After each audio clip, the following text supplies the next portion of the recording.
오늘은 8월 26일부터 28일까지 주중 주요 경기를 살펴보겠습니다. 이제 정규 시즌도 이번 주말 시리즈를 끝으로 잔여 경기만 남게 되어 막바지로 돌입한 가운데 아직도 순위는 요동치고 있어 포스트 시즌 진출팀의 윤곽은 안개속 오리무 중입니다. LG가 KBO 리그 최초로 12연속 위닝 시리즈를 거두며 1위를 굳건히 지키고 있는 가운데 하나 역시 이번 주중 경기들을 모두 잡으며 LG와의 게임차를 4게임 반으로 줄여 1위 탈환의 꿈을 이어갔습니다. 한편 고척홈에서 하나를 맞은 최하위 키움은 첫날 에이스 알칸타라가 등판하며 연패를 끊을 수 있는 희망을 가졌지만 한화 류현진의 호투에 막히며 1대3으로 석패했고, 둘째 날 이선발 메르세데스의 호투 속에서도 팀은 전날과 같은 스코어로 패배하고 마지막 날엔 리그 최고의 투수 폰세의 16연승의 먹잇감으로 전락하며 수입패로 마감했습니다. 설상가상으로 주말에는 잠실에서 LG와의 3연전까지 기다리고 있어 연패를 마감해야 하는 키움 입장에선 앞으로의 전망이 어둡기만 합니다. 역대 어느 팀과 견주어 봐도 손색이 없는 최고의 수비를 자랑하는 LG는 NC와의 원정 첫날 경기에서 5대0으로 여유있게 리드를 하고 있었지만 한 번의 실책이 연쇄 반응을 일으켜 팀이 흔들리며 화끈한 방망이를 앞세운 NC에게 7대9의 역전패를 당하였지만 마지막 날은 선발 송승기가 무너질 수 있는 위기 상황마다 나온 호수비로 최소 실점으로 버티며 끝내 막판 뒤집기에 성공해 4대3의 신승을 거뒀는데, 이는 야구 경기에서 중요할 때 수비 하나가 경기 양상을 어떻게 바꾸어 놓을 수 있는지를 여실히 보여주는 시리즈였습니다. 3위부터 7위까지는 고작 3게임 차로 5개 팀이 거의 붙어 있는 가운데 어느 팀이든지 3위로 충분히 올라갈 수 있는 조건 속에서 특히 삼성의 약진이 눈에 들어오는데요. 원래 삼성은 시즌이 시작되기 전만 하더라도 우승 후보로 꼽히며 강팀으로 분류됐지만 시즌 중반부터 거듭된 연패로 중위권 하단에 위치하며 급기야 박진만 감독의 경질설까지 나돌 정도였지만 최근 경기에서 NC에게 위닝, 키움에게는 스윕, 또 두산에게도 위닝을 거두면서 탈만했던 불펜이 안정되고 경기력도 살아나며 이번 주말 시리즈에서 1위 탈환을 목표로 하는 하나와 일전을 벌이게 돼 이 승부가 두 팀의 운명에 적지 않은 영향을 미칠 것으로 전망됩니다.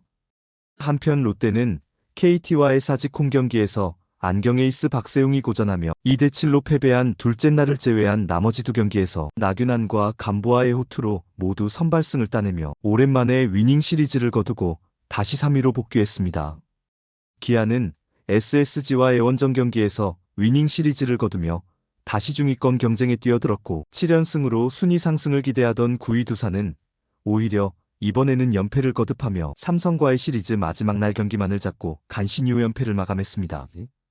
이제는 잔여 경기가 20여 게임 남짓 남은 시점임에도 불구하고 확실해 보이는 것은 2강과 최하위가 정해졌다는 정도입니다. LG가 우승에 유리한 고지를 점하고 있는 것은 분명하나 하나가 승차를 최대한 줄여간다면 잔여 경기 마지막 3연전에서 충분히 뒤집힐 수 있는 가능성도 있고, 특히 포스트 시즌에 진출할 수 있는 5강까지는 9위 두산에게도 가능성이 열려있을 정도로 5강을 목표로 하는 중위권 팀 간에는 마지막까지 피를 말리는 순위 다툼이 예상됩니다.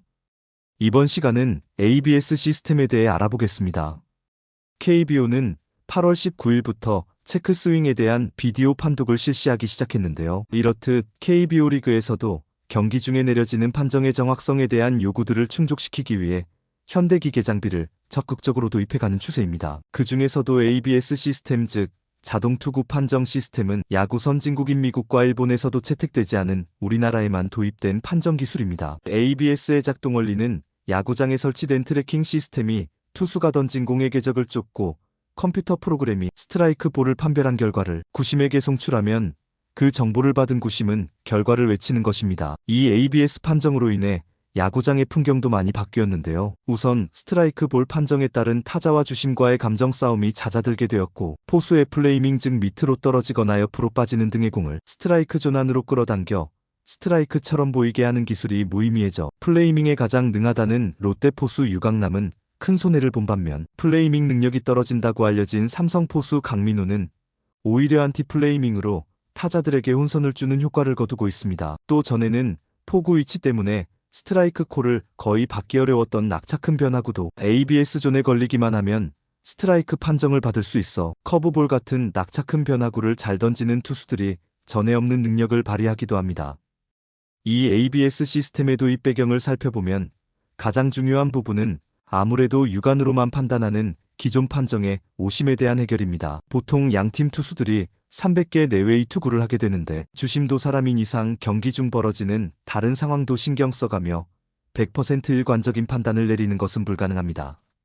하물며 경기의 승패에 영향을 줄 수 있는 상황에서의 오심은 큰 논란을 낳을 수밖에 없는데요.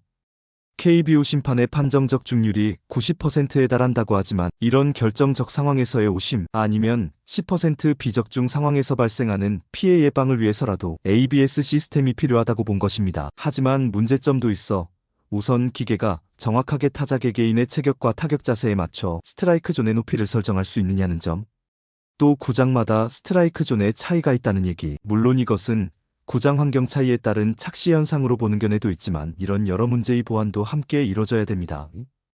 여하튼 KBO 리그에서 ABS를 도입할 당시에는 롯데 김태형 감독의 터무니없는 판정이 경기력에 지장을 주면 안 된다는 발언, 스트라이크 판정에 항의하다 퇴장당한 황재균 기자들까지 불러 ABS를 비판한 류현진 등 여러 논란도 있었지만 관객들 입장에선 보다 더 공정한 판정을 기대할 수 있고 판정 시비 등 시간 지연으로 인한 원활한 경기 진행에 방해 요소를 제거할 수 있는 순기능이 더 크게 부각되면서 이 ABS 시스템이 자연스럽게 안착되어 가는 중입니다.